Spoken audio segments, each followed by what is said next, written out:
Hello, Lynn. Welcome. And also welcome to anyone else that might have joined us. We're just on the last, but by no means least, of course, session for the morning before we'll go and flip over to lunch. So I hope everyone's enjoyed everything so far. Like I said, I'm really pleased to invite Lyn Kennedy, who's the HR Director at Altair, to talk about something that's really just so important. We're now thinking really internally about the employee wellbeing as we move forward from this pandemic. So Lyn, I'm delighted to hand over to you.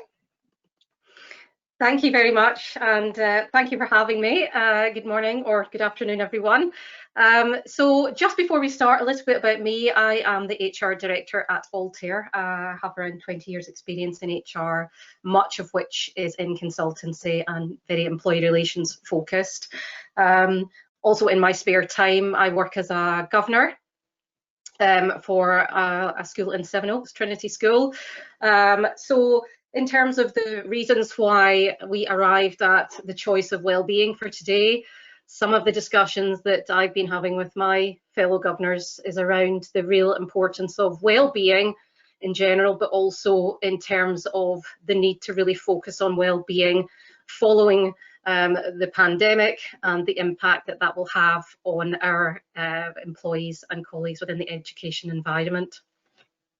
So if we can move on to our first slide, please. So today I'm really going to talk about how we put some framework and structure in place in order to demonstrate a commitment to wellbeing, but also to create the right support channels and framework for those with reports to support your employee community within the education sector, and some tips on how to do that. So in terms of wellbeing, I thought it was good to start with really what the benefits of employee wellbeing are.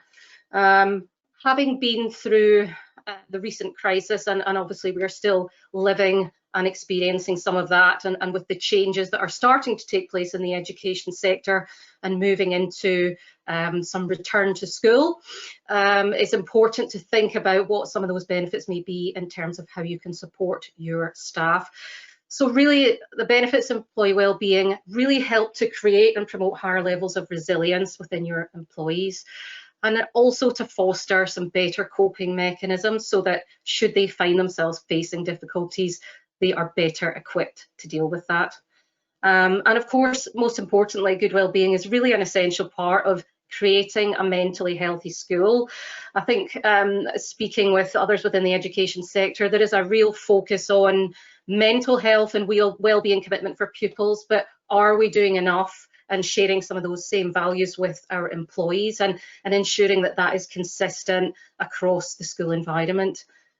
And in terms of retaining and motivating some of our talented and committed teaching staff, it's really important for increasing retention and motivation, and also generating greater productivity. Happy staff make for happy pupils, and that in turn reflects on the engagement levels both across the employee and pupil engagement levels. Absence levels as well obviously are very positively impacted by wellbeing initiatives.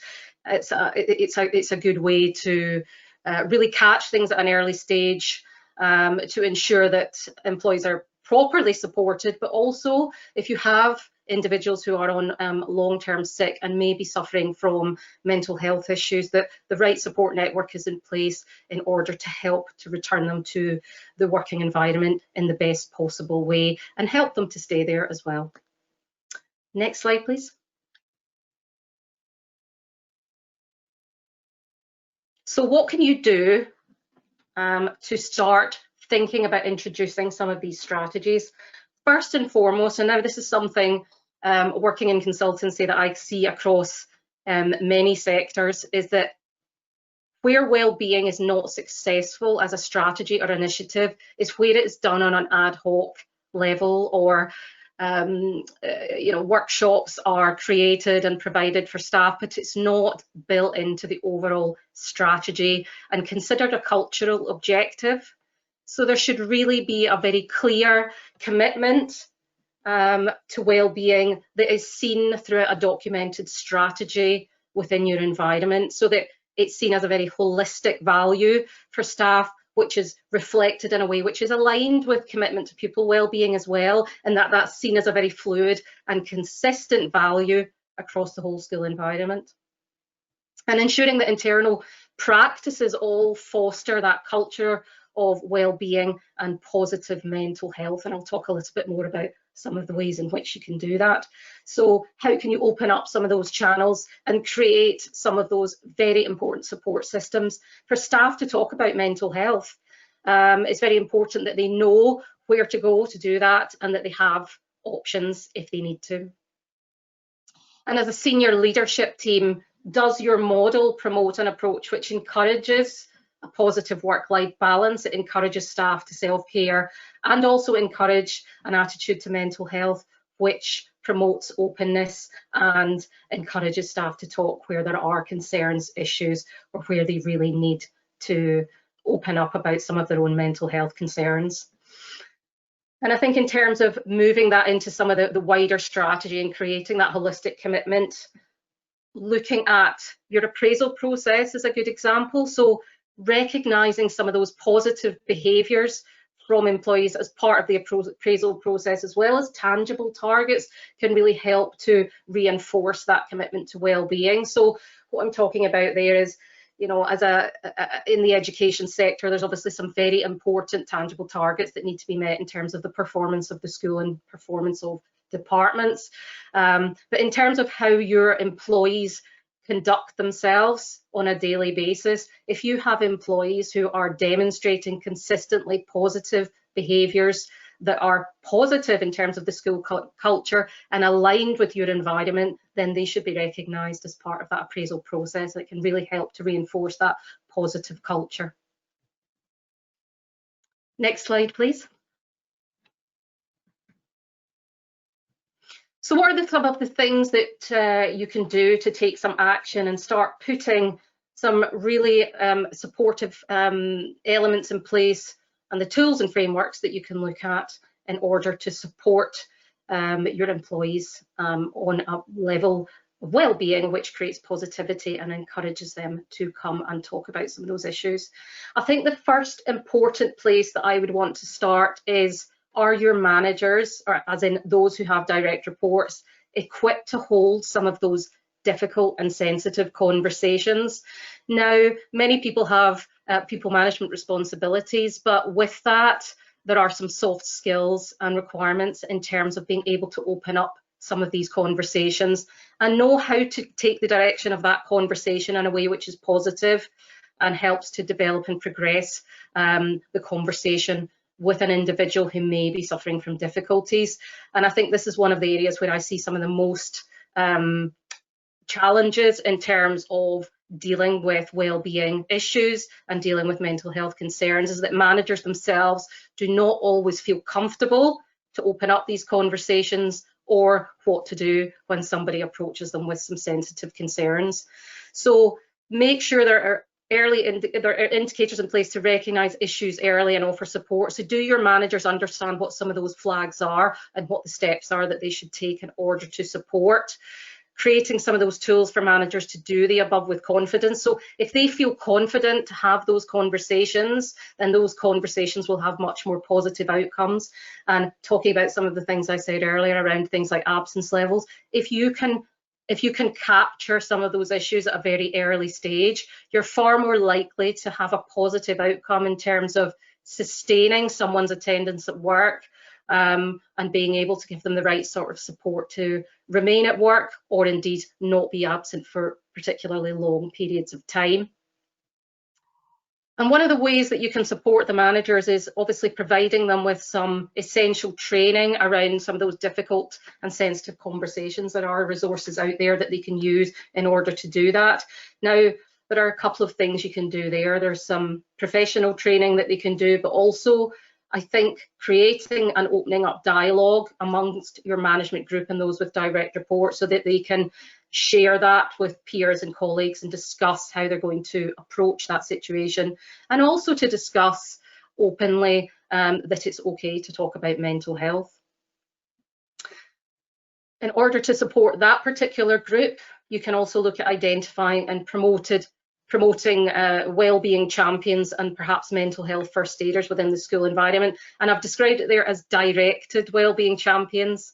And the reason I said that is coming back to the point I made earlier about making sure that this is a holistic part of what you're doing. So if you are going to appoint wellbeing champions across the employee community, they need to have a clear objective about what being a wellbeing champion means. What are you asking them to do? What are you asking them to achieve? What are the outcomes that you're looking for? How often do they need to check in? And what are some of the things that they should be doing in terms of activities, so that that is part of the overall wellbeing culture? And there are certain courses that are available in terms of resources for things like mental health first aid, which are at a reasonable cost, and you can choose appointed individuals to become official mental health first aiders as well within the school environment, which is very useful indeed. And also, in order for these wellbeing champions to be able to operate freely and in a way which supports staff, is to create some areas which are what we call safe spaces and forums, where people can go to discuss their concerns and issues. And that some of the signposts are there as well to identify where to find help if you have issues that you need to discuss, and where you may look for resources for those experiencing difficulties. So that might be information, for example, for somewhere like the Mind charity, and they also provide on-site support as well for many different sectors in terms of coming on site to provide workshops and open forums. And all of the above helps to foster a strong sense of community, which is also very important in terms of working towards that more holistic, positive approach to well-being and mental health. Next slide, please.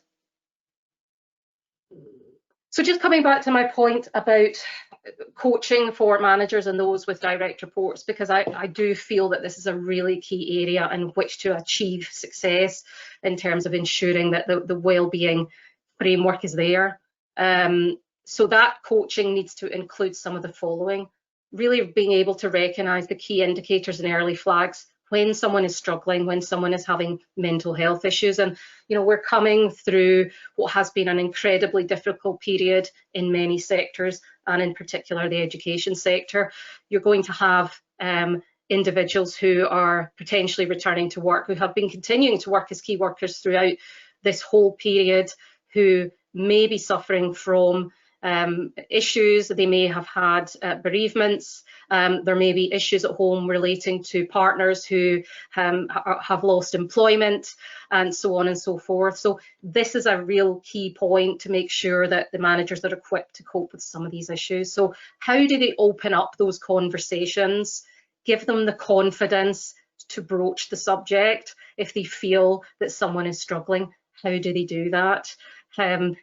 Taking some of those conversations into a safe space and broaching them sensitively, and giving that individual the opportunity to talk and seek that support. And that they know how and when to respond for a request for help. But one thing I would say, which is also incredibly important about that coaching element, is when we're talking about crisis and mental health emergencies, there is a real balance between being supportive in a well-being situation, but also knowing and acknowledging that you are not a professional, and that you understand at which point that you must stop and seek professional advice. Providing well-being support in this environment, you are very much doing at a surface level to provide the mechanism and the framework for somebody to open up. But you're not a mental health professional, there is a point where that help has to stop and to be handed over to someone who really understands from a clinical perspective how to help that individual.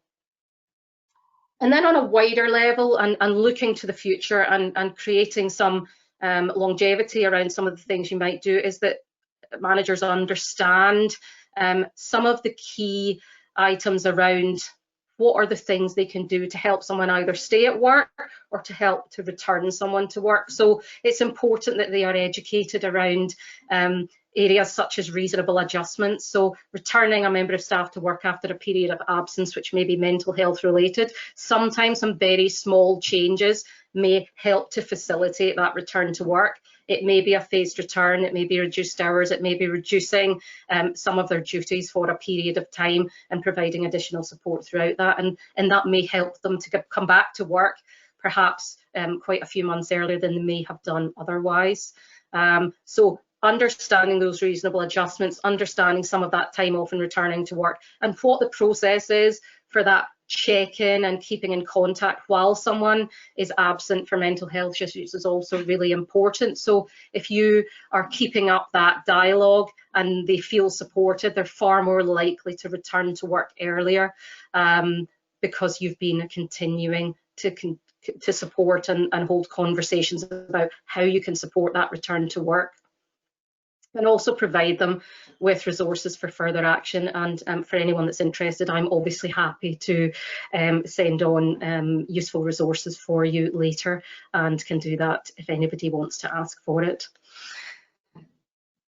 So I hope that that's been some helpful tips for you in terms of starting to think about well-being. You may already be doing a lot of these things. You may already be looking at some of the things I've said today and thinking, well, you know, that's great. We've already got our framework in place. We're really supporting our managers to really take on the wellbeing initiatives and have all of the right positive conversations. So if you are, that's great. But for those of you who are really looking for some advice on that, I hope that that has been helpful, and I'm happy to answer any questions that you have. Thank you so much, Lyn. That was really, really helpful, and yeah, such an important topic at the moment, and one that perhaps can get so easily overlooked because there's just so much going on at the moment in our lives, from personal and working at home and family concerns and children running around and all sorts. So thank you. Absolutely. A couple of questions have come in. I know that you say you've offered, obviously, your resources, and your email address has just been popped along there, so we'll share anything on afterwards, but just a couple of questions have come in. Someone said, could you describe you've used the notion of safe spaces? Just obviously, is that conceptual, is that physical, or just examples of that would be really useful? It's a really good question, actually, and I think it's probably both. So I think a safe space, in terms of it being conceptual, is part of the overall creating this positive wellbeing culture and creating that openness and acceptance about talking about mental health issues. And then secondly, I think, yes, there has to be some physical safe spaces that an employee can go to if they feel they need to share. I mean, particularly in the education environment, it can be quite difficult to find an area where there's some quiet, some privacy, and some discretion. So it's really important that those spaces exist, not only for an individual who may want to have a conversation, but also a safe space where someone can take some time away if they are feeling like they're struggling, that there are places that they can go that are quiet, they can take some time just to take a breath. Yeah, and I was just, another question's come in is about your experience of, I'm sure you get this, I guess, the demands going forward of balancing the needs of reasonable adjustments, but equally, you know, the needs of the organisation, needs of the schools and the sector to get back onto its feet, particularly when we're starting to think about schools being open over the summer holidays, and just whether you have got any sort of guidance or experience about that. Sure. Again, a really good question. And I think the one thing that is probably a concern for many in this sector at the moment is probably the issue of burnout. You know, many people have been furloughed, many people have not been working over this period, but for those working in education, there's many have been working flat out to try and provide that service to key workers' children, and for those trying to create lesson plans and the virtual online options for the children that are at home. So I think it's good to keep that in mind when you're thinking about it. When it comes to reasonable adjustments, there's something very key to think about, is that the effort that you put in to reasonable adjustments and the effort that you're expected to make regarding reasonable adjustments is very much about the size of your organisation and the resources that you have. So I used to work with a lot of SMEs, and what I used to say to them would be, you know, if you're a business of 20, what you're expected to do and the hoops that you're expected to jump through with regards to reasonable adjustments is very different for somebody in that situation rather than the likes of the NatWest, who is a large bank with all the facilities to hand. So it's got to be relative, but what is very important that you are seen to make positive steps to make any reasonable adjustments which are practical and possible for you as an organisation, taking into account cost, resources, and any physical changes that might be. But if we're talking about things like mental health, chances are that those are adjustments which are relating to how you do your work, so your working practices, how much time you spend at work, and what sort of support you have at work. Those are probably where the modifications would lie. Yeah, I agree. I think that's a really important reflection. And I suppose as well, keep it fairly localised. We've got a lot in the audience who are part of multi-academy trusts, and they Yes. So said, you still have to remember that it's your school, it's your community, it's your employees. So maybe it's not a one size fits all. I completely agree. I think that's a really good point. And as much as you try and keep culture consistent across sites, there will be differences in different sites based on the leadership team, based on the physical environment and the pupils. There's going to be differences, and I think it's important that there's some personalisation to that feels right for you. Yeah, thank you. Thank you so much for your time, Lyn. That's been absolutely fantastic and taking us over to our lunch. So everyone, as we've said, she's provided her email address boldly for you there, but we will be sharing her details, and she's also offered some time in our swag bag, which we'll be sharing as well afterwards. So thank you very much again to Lyn. Everyone who's watching, we would love to invite you over to Zoom now, where we've got a bit of an opportunity for you to informally have some conversations with our speakers.